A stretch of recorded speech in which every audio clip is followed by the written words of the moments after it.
I don't know if it was a miracle or what, but a couple days ago I got a shipment of books, and there were 20 in there.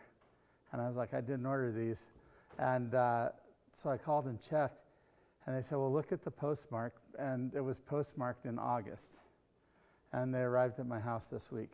And those are the books that I was supposed to have when we did the book launch that I never forgot that I never. So I'm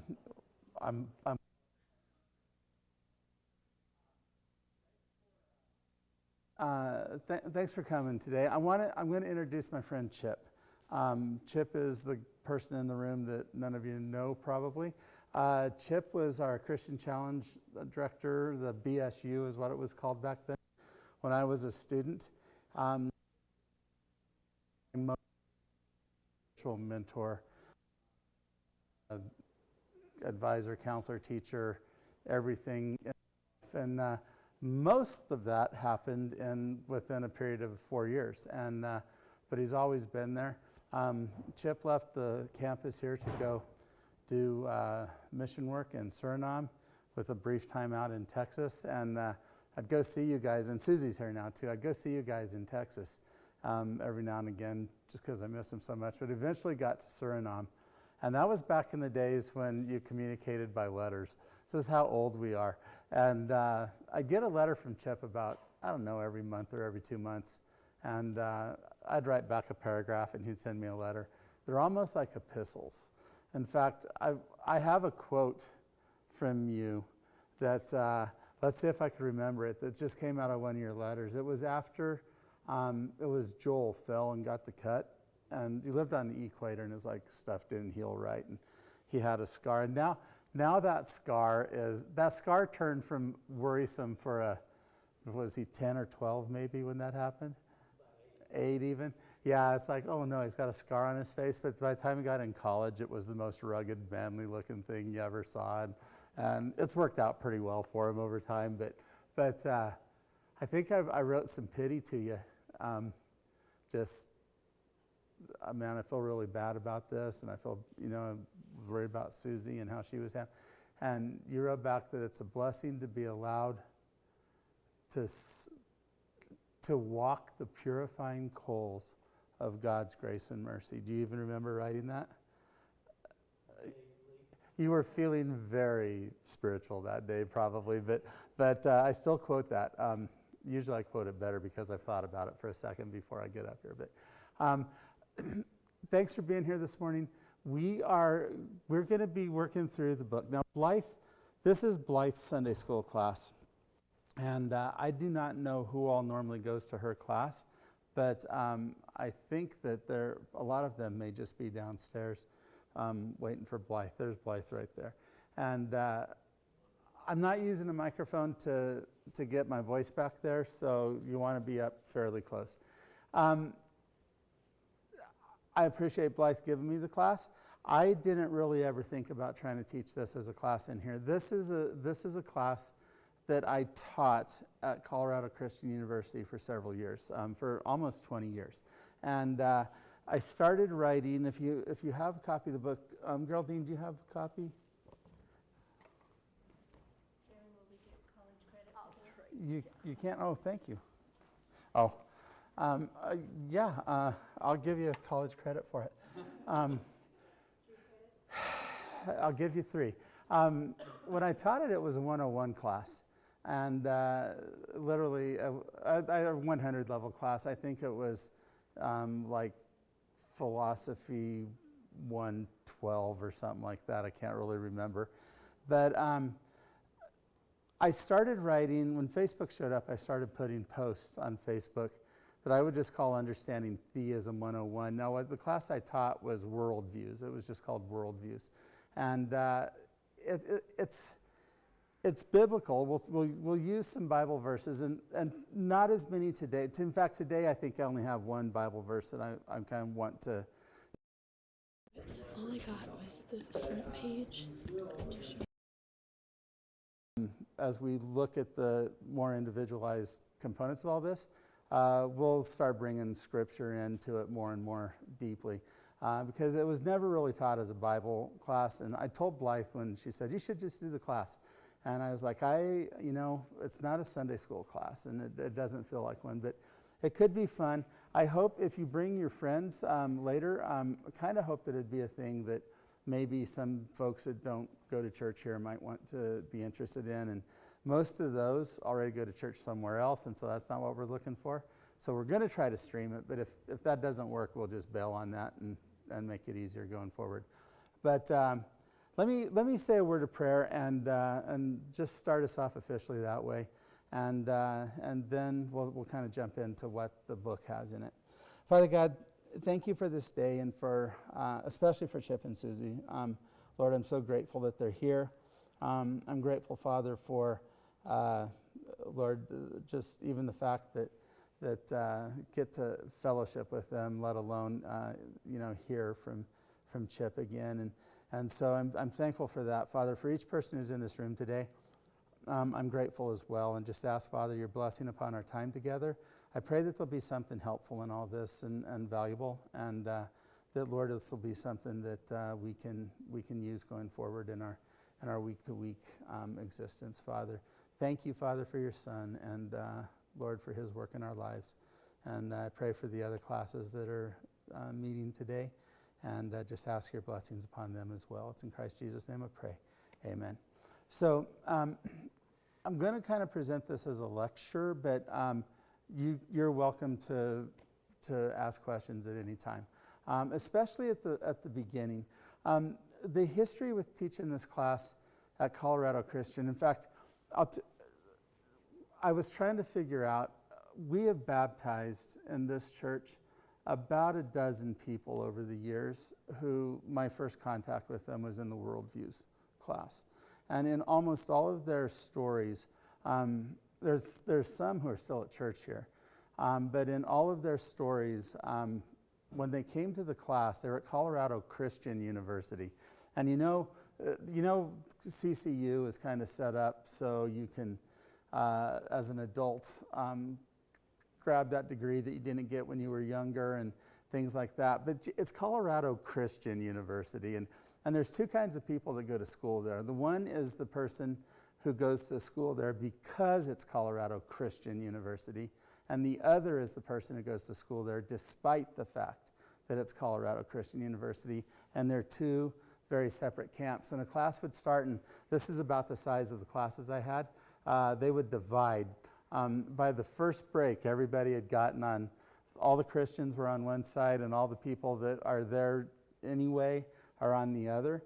And what would happen over the course of the class, and I would do this for 4 hours a night for five weeks, and it's a long time to be with people, especially in the evening after they've worked all day. But what happened is, over the course of time, the group started mingling more. And the group eventually decided to divide. If they did divide, you would have kind of what I would call sincere followers of Christ would kind of be on one side of the room, and people who had a much less rigid understanding of what Scripture was about would kind of be on the other side of the room. But it would be a blended room at that point, and with what happened before. And a lot of the people that were against church had decided that they were very solidly for biblical theism, but a lot of the people that were in church were pretty unhappy to hear some of the stuff that we're teaching, that we're talking about today. And so I kind of just want us to kind of recognize that there's things to learn here. And it may be some stuff that's going to be helpful to you as we go on. So as we do this whole thing, if you're thinking about people, if you're going to start thinking about friends, family, coworkers. You're going to start thinking about conversations that you've been in with people, and you're going to begin to recognize that we're not sharing the same worldviews. Now, there is a little bit of an agenda. We're beginning on April 16th, and Katie, this is I'll try to just tell you when to push the slides. Beginning on April 16th, which is today, I'm going to do chapter 1. Next week, I'm going to do chapter 2. Now, chapter 1 is just some general thoughts on worldviews to get us started. Chapter 2 is more about introducing more of the bulk of what some of the worldviews are. So it takes a couple hours to kind of get all that out.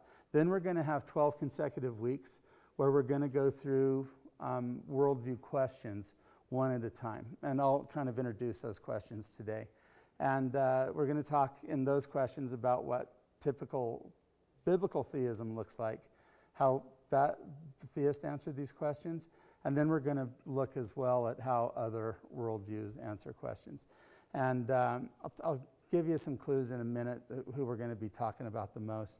And then the last week, I think, is going to be July 23rd. We'll close it up with really trying to make this applicable into our real lives. And so that's the order of the book, and that's the order we're going to go through in class. So I have a little quiz here then, and Katie's going to, about every 5 seconds, hit another word. Can you read that? The first one says Chennai. What I want us to think about is, as the list grows here, the words have something in common. And as soon as you feel like you know what they are, raise your hand. You don't need to take notes on this, but not on this part anyway. So Chennai is the first one. Don't say what it is, just raise your hand. Now we're up to Surat and Pune. Anybody got an idea yet? Qingdao? Anybody have an idea? Got an idea? Dhaka is on there now. That's a big clue. Anyone figuring it out yet? Maddie, you went to mines. I'm hoping you have this. Do we have Karachi on there? Now that's a real big clue. Do you still feel like you're right? Okay. Okay, you're off the list. Chongqing? Beckett? No? Kinshasa? Nobody? In your classes, how many were raising their hands way before this? Occasionally, yeah. You guys are normal. In fact, the more churchy we are, the more normal this is probably the truth. So go to the next slide, Katie, for me, if you would. So these are all cities. They're major cities in the world. They're not small cities.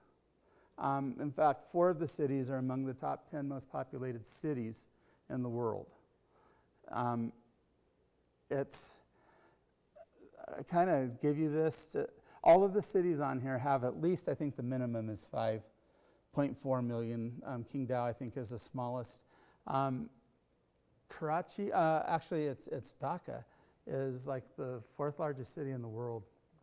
And of course, when you're seeing the words come up, it looks like, is this Chinese food? What is he doing to us here? And you can see the countries that are represented here as well. You know, the first 3 cities are India, and then I've got some others scattered around. But these are some of the biggest cities in the world, and we don't even know about them. Do you know what I mean? It's like you hear them on the news and then you forget, and we don't even know it. And I got to tell you, I watch videos of guys asking 25-year-olds in America to name 3 states, and they can't do it. And it's like, what state are we in? And they're like, I don't know. What are you talking about? Where's your license plate? What state is it? I don't know what you're talking about. And it's getting worse and worse. There's other things. You know who the most known person in the world is? It's a person named Charli D'Amelio. She's 21 years old, and she has more people are aware of her than are aware of even the most basic ideas of what Christianity is. And she's nothing but a social influencer. But she has almost 1 billion people who are followers of her. And if Jesus Christ had Instagram. I wonder how many followers he would have, but it's really amazing. She's 10 times more popular than Michael Jordan, who we might be a little more familiar with. She's 20 times more popular than Barack Obama. It's a crazy world that we live in, and what I want us to kind of think about there is our perspectives are limited, and we've grown up in a world where that's kind of what's going on. So as we begin with what is in the content of the book, the idea, you can see the picture, and some of you might be familiar with it, the blind man and the elephant.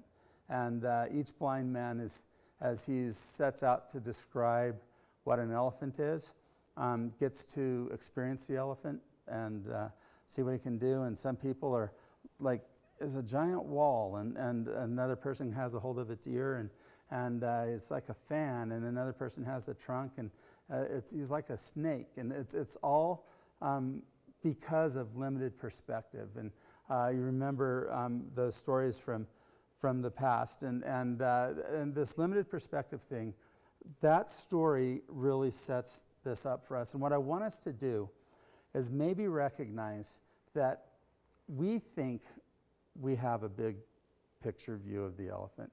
We think we know because we have eyes that can see, and we don't think that we're blind. But what I want to challenge you with on the worldviews conversation is we really do have a limited perspective. Have any of you ever wondered how really reasonable people in your lives have just the oddest understanding of what's going on in the world? Have you experienced that? And it's like, how can they think that? And I saw people having a conversation the other day, and I wish Brad was here today. He might be here for church. I would make fun of him if he was right here right now. Brad Kipp lives on the internet to point out the obvious. That's what and every single time he points out the obvious, he gets 45 people attacking his statement. The thing he put up the other day was, there's 8.2 billion people in the world. Every single one of them were birthed from a biological female. You would think that wouldn't get a lot of argument, but Brad is not only a hateful bigot for putting that up, but there are people that are posting paragraphs about why Brad is so wrong, even though he's not wrong, right? But I can see the elephant. Brad feels like he can see the elephant. And then there's people, though, that apparently aren't seeing the elephant. Now the question is, do we really see the elephant or not? I would challenge us with the idea that I gave you a list that probably captures 70 or 80 billion or million people, and we don't even know the town they live in. And so maybe we're not seeing it all the way either. The Bible verse that I want us to kind of look at here that is the one verse for the day. It's Romans 12:2, and it's a verse you're familiar with. Do not be conformed to this world, but be transformed by the renewal of your mind, that by testing you may discern what is the will of God, what is good and acceptable and perfect. And so the idea of testing, that's what I really think that the worldviews conversation is all about. It's like, I'm not going to be afraid to put my faith and what it's kind of built on and what it's made from to the test. And a lot of times we don't want to do that. In fact, I know many of the students that were taking the worldview class were bitter from the very beginning that anything else was even brought into the conversation. A worldviews course is not what they wanted to do. And then when you start talking about theism, which is where Christianity lands, they like that if you talk about that, but then in a minute I'm going to explain to you how theism includes more than just Christianity as its primary religions. In fact, the other two big ones are Judaism and Islam. And, oh, no, I had people drop the class and things, and they would make complaints against me simply because that would be mentioned.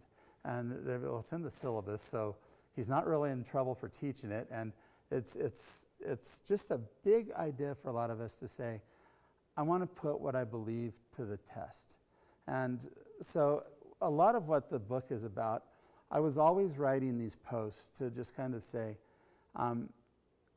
what I'm giving you right now, there's a reason why some people do not think that what I'm saying makes any sense at all, any more than when I think that what they're saying doesn't make any sense at all. But I want to show you, because the testing of your faith is kind of a thing where you can find out that, you know what, this will hold. I've always told the story of the table in my grandfather's garage. It wasn't even a garage, it was a barn.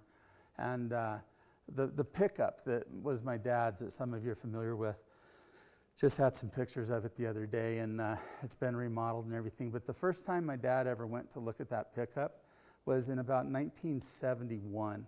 And it was the pickup that he had driven for 10 years in his youth. My mom tells me that that pickup is not idyllic at any level. It was the bane of her existence.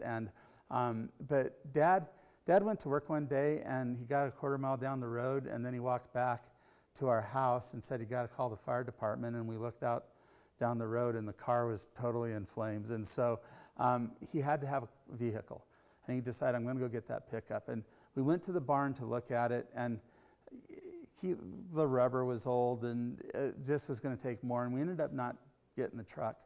But over on the barn, there was a wooden kitchen table. You've seen those wooden tables? And on top of that table was a combine engine, a whole combine engine. It's about 3 times longer than the table, and it's sitting on top of a wooden table. And I was like, that table's amazing. I'd never seen a combine engine, but I was more interested in the table. 20 years later, in about 1995 maybe, Dad decides he wants to go get that truck and remodel it. And we go back, same barn, same truck, same old mess, same table, same combine engine, still sitting there. And I went, the engine weighed like 6,000 pounds, I'm sure. And I went up and I like pushed it like that. And get away from there, my grandpa was like, get away from there, it's gonna fall on you, you knucklehead. And he called me other names, but it's gonna fall on you. And I'm like, I don't think it is. And that table can hold. And like, whether it's a relationship, our spouses, whether it's our faith, we need to have things in our life that have been tested, that we're sure of, that will hold. And I know if I had that table in my house and the kids were standing on it and somebody was like, get the kids off there, that table will break, I will be, no, that table will not break. They'll fall off, but it will not, it's not going to be the table breaking, because I know what it can hold. And this is what understanding worldviews is about for me, is giving me confidence that what I believe in will hold. And a lot of worldviews don't stand the combine engine test. They just don't at all. We'll talk about one of those in just a minute today, but a lot of the worldviews, because of pollution in our worldview thinking, biblical theists are notorious for bringing in and taking out things that are extra-biblical or non-biblical, unbiblical even. There's a difference between non-biblical, it just means it's not in there, and unbiblical means that it's against what is in there. And Christians are really good about bringing stuff in like this. I won't do it to you guys. I'll do it, but I'm just going to give you instruction. Do not raise your hands. Raise your hands if you believe in ghosts. Very good. And in that class I would do, some of the people that were the most oriented towards biblical theism in their presentation, and then they'll start telling you a story about a ghost. And ghosts are not biblical, not in that. Demons are, and lying demons are, but not ghosts, and not friendly ghosts at any level. If there's anything, there's a tricky demon, but you can't be bringing stuff in. A lot of people will, in their Christian theism, and be something that's much less innocuous and much more serious than that. You can have a question like, are all people basically good? 80% of Christians in America answer that question, yes, people are basically good. That's not biblical. It's very disappointing that that's not biblical, and it makes God sound mean, but it's just not biblical. And so we have to recognize part of being testing your faith, what Romans is talking about, part of testing our faith is to take a challenging question like that and say, I need to know what the actual answers are. We'll talk a little bit about why that's the case in just a second. But so does that make sense so far? Okay. Katie, can you put up the next picture there? So our perspectives are limited. In the Universe Next Door, it's the textbook that we used when I taught the class, and I like the book. It's written by a guy named James Sire. He's actually had a lot of connection with Colorado Christian and Regis and some Colorado background, and he was the worldview expert in Christianity for a long, long time. I do not use Sire to... He has a perspective that says that every worldview is a distortion of theism, and I don't know that that's true. But he has a whole lot of good stuff. One of the things that Sire says is he defines worldviews. He says it's a commitment or a fundamental orientation of the heart that can be expressed as a story or in a set of presuppositions, which are assumptions that may be true, partially true, or entirely false, which we hold consciously or subconsciously, consistently or inconsistently, about the basic constitution of reality. And that provides the foundation on which we live and move and have our being. Now that's a pretty complicated definition. He bounces back and forth between a lot of consistent, inconsistent things, suppositions, presuppositions. So let's talk about suppositions versus presuppositions for a moment. As I go through the book, I have a dozen questions that help us to define our worldview. We may never have ever thought about these 12 questions that I have, that never thought about them a single time, never had a conversation about them, never thought about them. But if I ask you the question, you already have an answer for it. That's a presupposition. I've got an answer prior to even supposing what things are going to be about, right? And those are questions like, do you believe that there's life after death? And people that never get into these kind of conversations, some of them will just say no, and some of them will just say yeah. And if the two guys right next to each other, they'll look at each other like, you believe there's life after? And then they'll get in a fight and then you leave. But that sort of thing happens all the time. And what we want to be aware of is our presuppositions do answer certain questions, and those questions kind of move us through an understanding of how the world operates, how we see the world. I keep having pictures of glasses on there, and all the little worldview glasses that are the illustration for the first chapter. Those are the different ways of looking through things.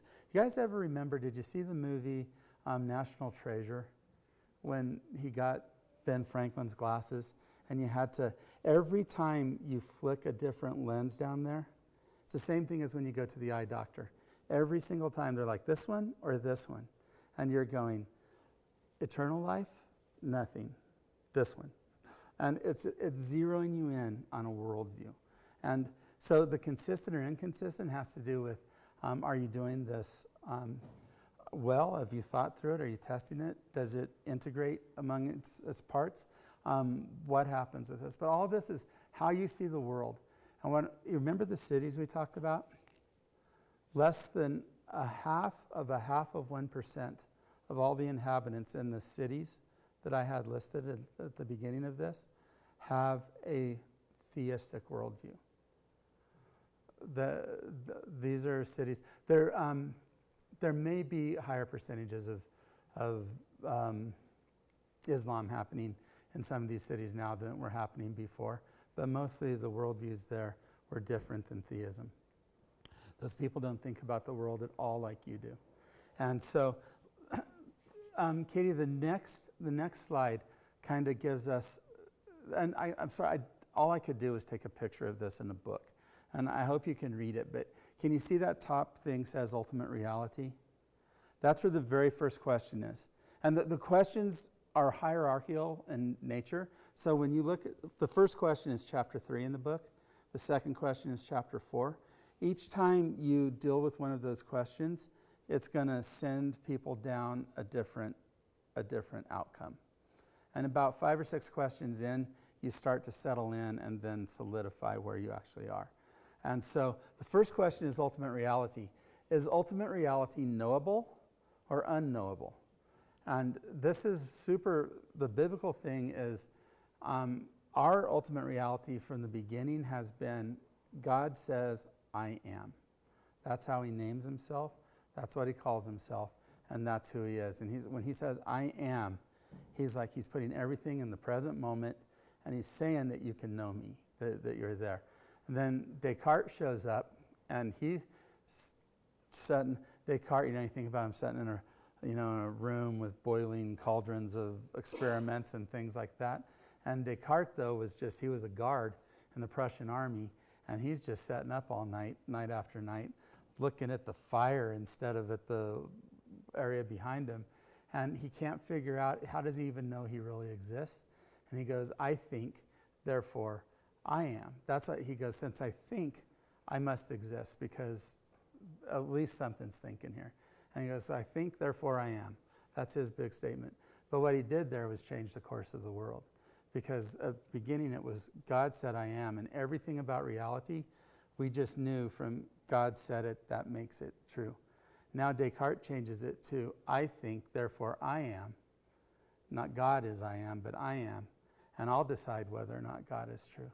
But it's still knowable. And then we get to this spot, if you look, ultimate reality is unknowable. Who would think that? Who would think that you can't, I used to want to punch people in the nose and say, can you feel that? Do you know that? That means that something just happened and you know that hurts, right? And they're like, no, don't know for sure that that's what happened. And who would think that way? In the 1940s, less than 1 person in 1,000 held an opinion that said that ultimate reality is unknowable. By the 1990, 2% of the world worldwide began to believe this. 2010, it was up to 11%. And by 2021, there's a study that says almost 1/4 of the people in the world do not believe that ultimate reality is knowable anymore.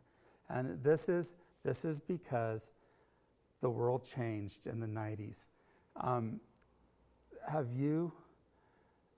So 3 notable instances in world history that are worth paying attention to that changed everything about how the world operates.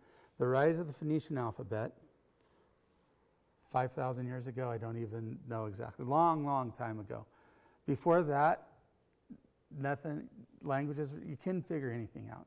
And all of a sudden, there's an alphabet, and guys could get on a ship and sail to another country and have written papers that would have contracts and include business deals, and the world just got smaller when that happened. People started having books. The literacy level went from 0 to, by the time Jesus was alive, about 1%. And then it went nuts after that. By the time the first Bible was printed, literacy in the world was probably close to 6% by that time. And then after the printing press showed up, and that's the second major thing, literacy levels jumped from less than 10% worldwide to, by the 1800s, it was 20%. By the 1900s, it was 50%. By the 1970s, it's about 80%. And it's an amazing thing. But then the third great thing that ever happened that changed the world, you know what it is? www. Right? And ultimate reality, is it knowable, is it not? Have any of you seen videos of either Donald Trump or Joe Biden saying something unimaginably stupid? Half of those videos are not real. I was laughing so hard the other day. I go, Lisa, look at this. LeBron James literally went 9 steps before he dribbled the ball. And Lisa's like, that's not real. And he's not carrying the ball. It's a fake ball. I'm looking at the video. It's not real. You don't know what's real anymore. Wikipedia, you know, quote Michael Scott, you know Wikipedia is the best because everybody in the world can put what they want in there. So you know it's got all the best information, right? It's also got all the worst information. And it's just, we don't know what's real or not anymore. Did Donald Trump say that? No. Yes, who knows? But I'll tell you what, if you believe Donald Trump said it, then Donald Trump said it, because you got every bit of proof you need. And it's not real, it is real. There's a man named Derrida, there's another guy named Dada, and if you Google, Derrida is my favorite. Derrida, his master's thesis, or his doctoral thesis, which he got kicked out of school for, was a little paper that proved that the educational system did not exist. And it proved it unequivocally. And he earned his doctorate by proving that it was worthless. And they wouldn't give him his doctorate, and they sent him, and he ended up in San Francisco teaching school there, and started talking about things like modernism, and we don't know anything anymore. But that's the first major question when you look at this chart. Is it knowable or is it unknowable? 40 years ago, when a lot of us in this room were first in church, this was not even a conversation. It would have been a joke. It would have been something we laughed about. Now it's most of the young people you know. There are very, very few people in high school or younger that believe that ultimate reality is knowable. Probably maybe a quarter of them in America. And that's why you have these new conversations. For we who are older, how many genders are there? There's 2. Ever since we were born, we knew that. We always knew it. Was there some aberrations in orientation? Yeah. But there's 2 genders. And you can tell, it makes perfect sense to somebody who has the worldview that answers that question, the ultimate reality is knowable. But if you believe that ultimate reality is not knowable, you have no basis of understanding things from, if it's unknowable, then things like logic and reason don't have to enter into it. Which is the funniest part about working with somebody who believes that ultimate reality is unknowable, because when you're trying to have a conversation with them, they will try to use the framework that they don't believe in. And because they'll make arguments and reasoned arguments and things like that. But that's why we're like, what are you talking about? And they're like, well, I just proved it. And if you think that ultimate reality is knowable, you're like, no, you didn't. You didn't even your words have to make sense next to each other. And they're like, why? That's just your old bigoted so anyway, this is how this works. And so what happens then, these questions go through. So if you just stay on the idea that ultimate reality is knowable, so you're going down that track, and it's physical or material, so you can know things, you can know that that's a real thing. It's physical and material. I am something. But you're not doing the spiritual thing and you're not doing the personal God thing. You go down there and the physical and material thing is naturalism. And so if you go down that list, one of the ideas there is atheism. And that's the place that we always used to put our worldview nemesis in for a biblical theist. It was us against the atheist, right? And that's not the case. Atheism is just an expression of that. Now, it's a big one, and there's a lot of people in the world that their worldview is what you call naturalistic atheism. But there's less of those now than there are people who believe that ultimate reality is unknowable. And there's more atheists in the world, naturalistic atheists now, than there were 40 years ago. And there's a lot, but it's estimated that about 6 to 7% of the world, of people in the world, are naturalistic atheists. Most of those are educators, and because that's what they think about. And the deal with an atheist too, by the way, this is just a bonus. Atheists they're not thinking about worldviews. They don't care about worldviews. They are very interested in the physical realities of the world, and they're not looking at the metaphysical things, which worldviews conversation kind of fits in there. So naturalist there is a thing, and there's an expression of that in there that it's called existentialism. You can see that. Existentialists are a lot of the people that were in my class that felt like they were theists because they went to church were in reality existentialists. And they were much more interested. My favorite way to understand what an existentialist is think of Robin Williams.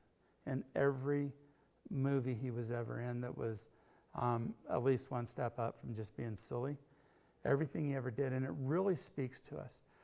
Remember Dead Poets Society? How many of you saw that? Remember the speeches he made. At every single thing, every single word he said in that was existential atheism. Remember when he's going through the pictures, he's taking the boys through the lobby and they're looking at all the pictures of the same young men but from 70 years before, 60 years before, and he goes, look at them boys, they're all worm food now. And he's like, you've got from the cradle to the grave and make everything you can out of it. And that is such an appealing thought for Christians and for theists, but it's not theism. And we'll talk more about what it actually is. But existential, it is what it sounds like. Your existence is the most important thing. And what you make out of it is the most important thing. And Robin Williams even liked to play around with a little bit of metaphysics in his existentialism. He had movies like What Dreams May Come, where he was like hoping that there was a spiritual connection, that things like love and beauty and things like that actually transmitted from one person to another, and that you can relate to something that was outside of ourselves. But he was an existentialist, and that's a lot of Christians love that stuff. The spiritual, there's all sorts of different ideas. Ultimate reality is noble, but it's spiritual, but it's not, doesn't have a God figure involved, and that's pantheism, panentheism, which we can talk about some of these things later, but Buddhism, Hinduism, some of these things kind of fit in there. And then you have the ultimate reality is noble and there is a personal God, and that's theism. And it's a personal God. We have some people in our camp, and on this chart it has Islam, Judaism, and biblical Christianity as the three main expressions.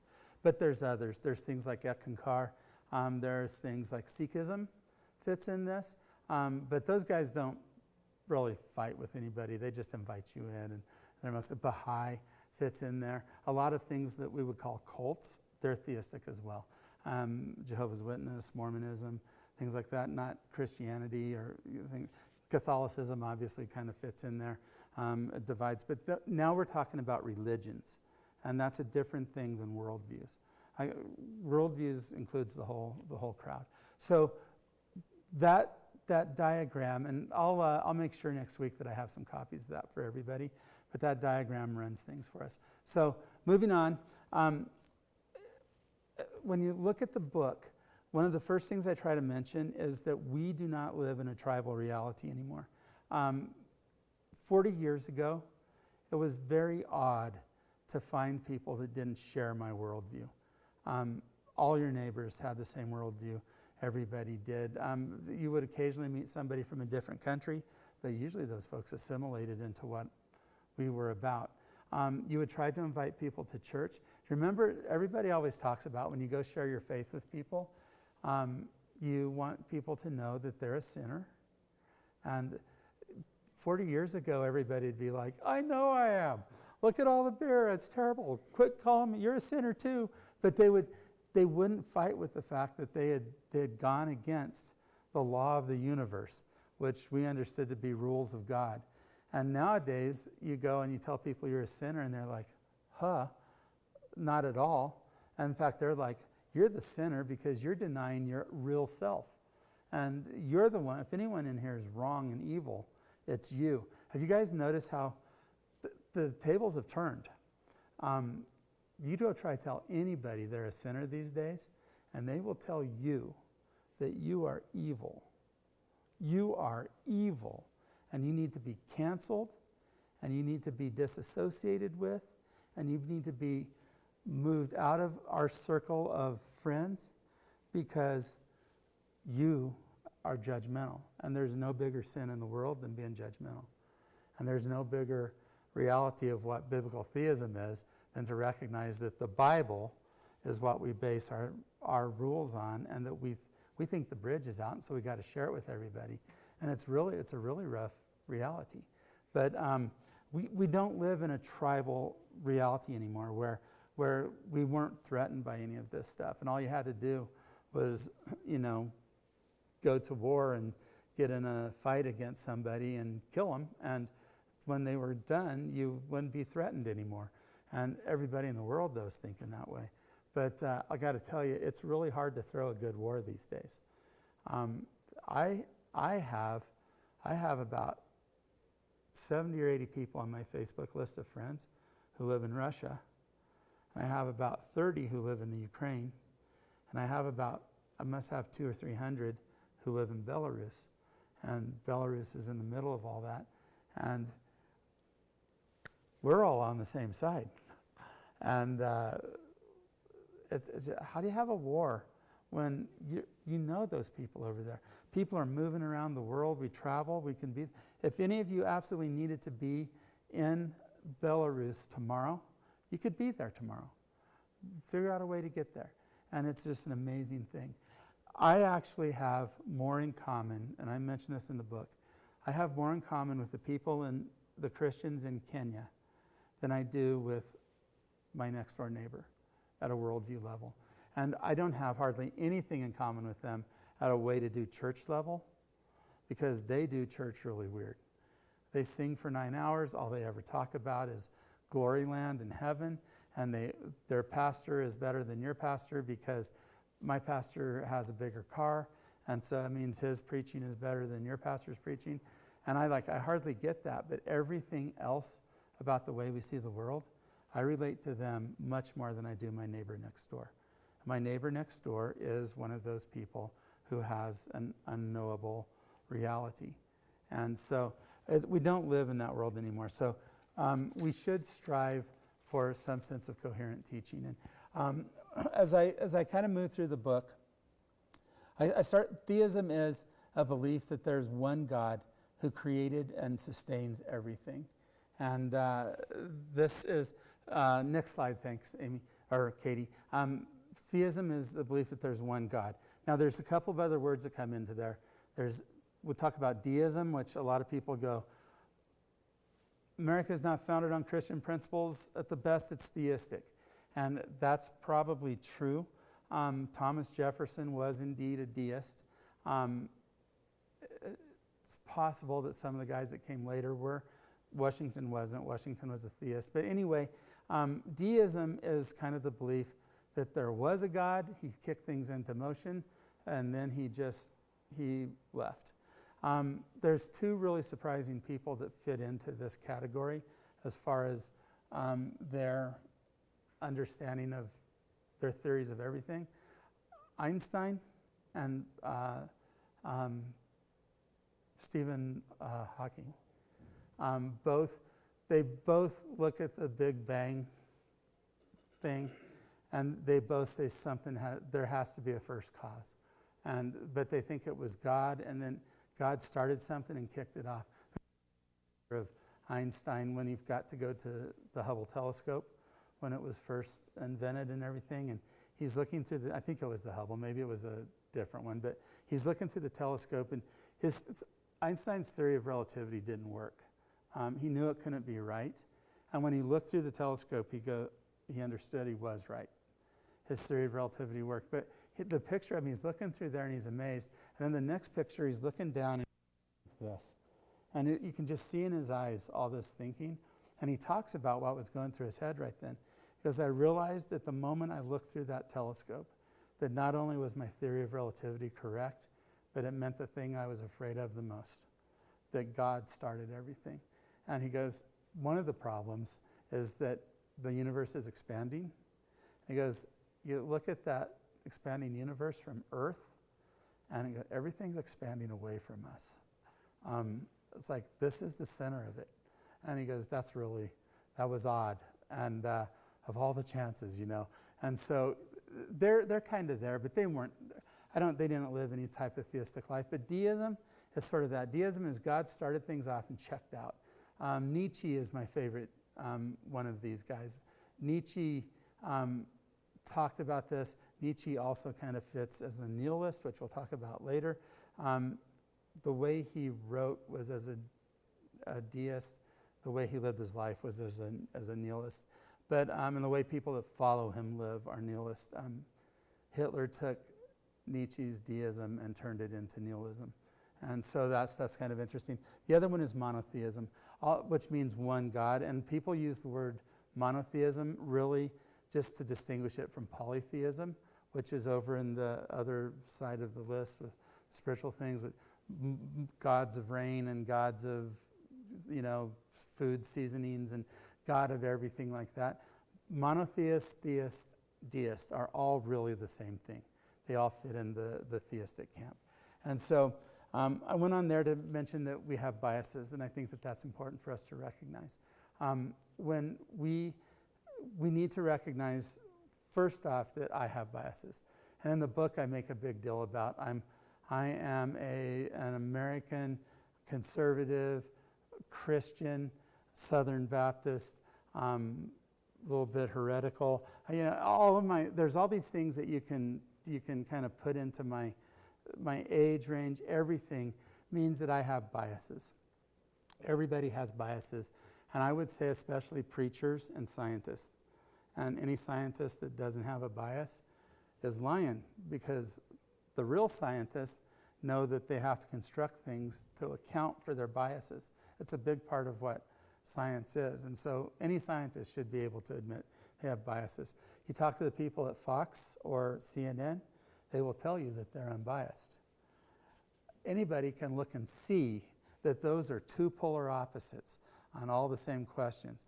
They most definitely have biases. To understand your biases means that you can maybe account for them, use some thinking to get further down the road than you ever could if you don't admit you have biases.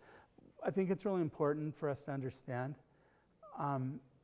If you look at the political landscape in America and the cultural landscape, you will hear things and that are telling you that everybody in America, 50% of the people in America, believe in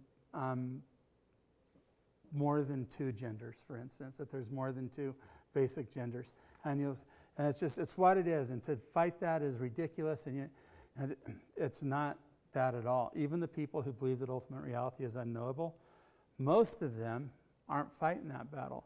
The real guess is that there's probably about 2 to 3% of people in America that are hardcore interested in the question of more than two genders.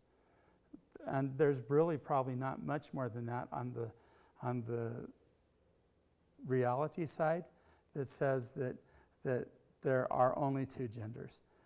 People believe that, but they don't fight about it and talk about it. It's a very small number of people that are keeping the battle going for everybody. I always look around. I go out to eat, and I look around the room, and I'm like, how many of the people in this room have any interest at all in some of these things that look like they're the most important thing in the world? But there's an evidence for this that just showed up this week. The Bud Light is, they've lost 11% now of their total value in 2 weeks because they've got a transgender person as a spokesperson now for them. And the rest of the world's like, they're blowing up their Bud Light stashes and things like this. And it's that fight, though, that's just going on back and forth. And we're all watching like, which side am I on? And really, most of us aren't hardly on either side. We're just there. But I'll tell you, the artists, the commercial makers, the singers, the movie producers and directors especially have biases. You look, Beckett, I forgot. Who's the Star Wars? Is it George Lucas? George Lucas, his only reason for producing movies and what he does, his only reason is to promote pantheism. in the world. That is what he does everything for. He talks about it. You can see videos on it. That's what it's about, and that's what Star Wars is about. And the Force is everything. It's all in there. And so those guys have opinions. So do your doctors. So do your school teachers. And everyone has a worldview, and they're looking to promote it. So we want to be careful about that. From there, I talked about some basic thoughts on worldviews, which I've already kind of mentioned. Theism is a worldview, not a religion. And that's just worth thinking about. When you start talking about religions, you can have a religions class, which really could include a lot of different religions, not just theistic ones. Or you can have a theism class.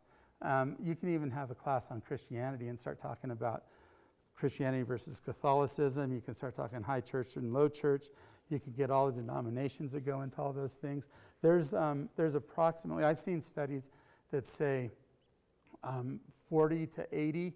I've seen studies that say 4,000 to 6,000 different religions or sects or organizations that are theistic in nature.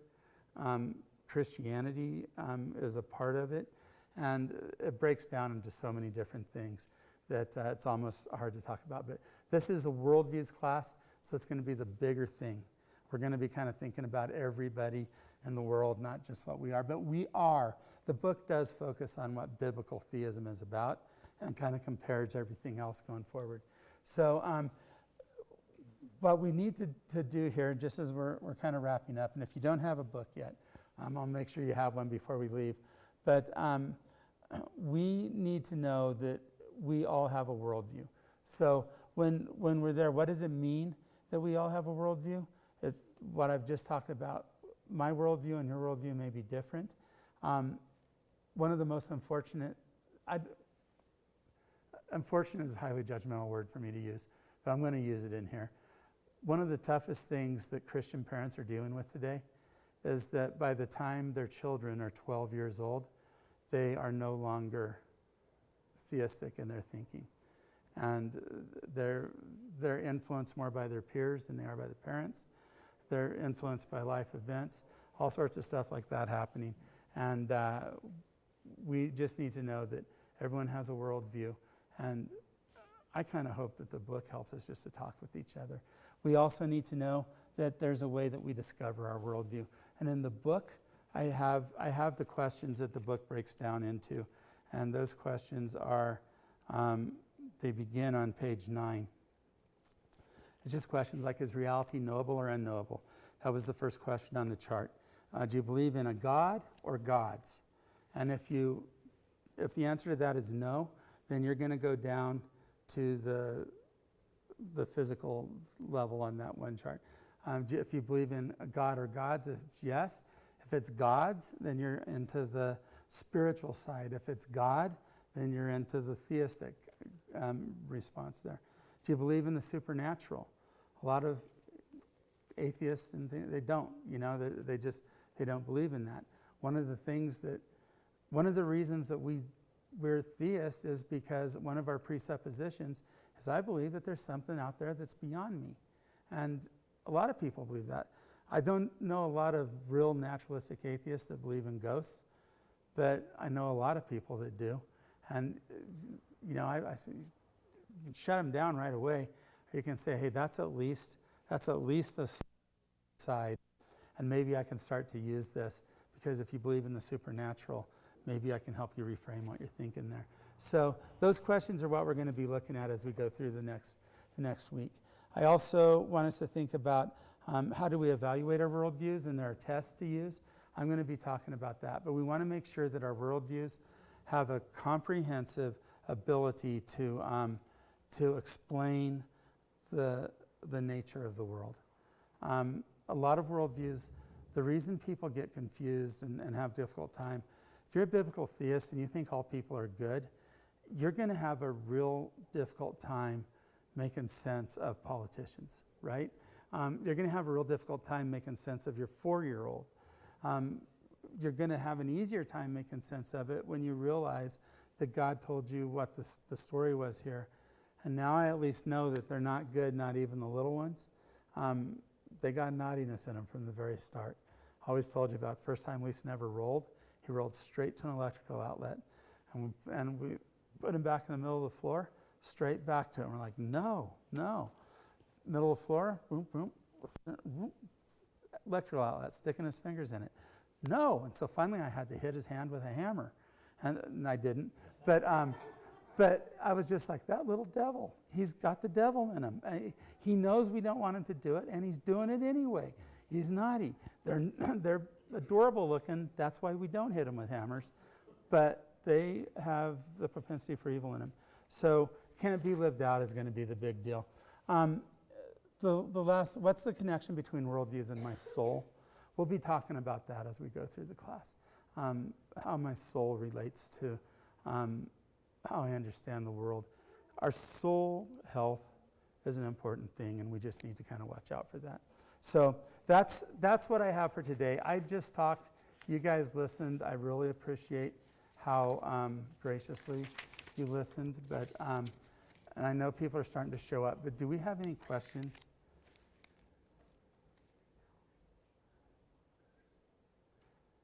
My first thought is, it was 36 degrees when I came to church this morning. I feel like it's 78 in here right now. So, but Zach hooked it up, so we can do something about that. Okay, if you need a book, there's a couple more up here. I got more in the office. And you guys, thanks for this. If you want to ask me questions during the week, just do. Send me a text or an email. This is just the jump off the diving board day, okay? Are we okay with that? All right. It'll get more specific as we go on. Thanks, guys.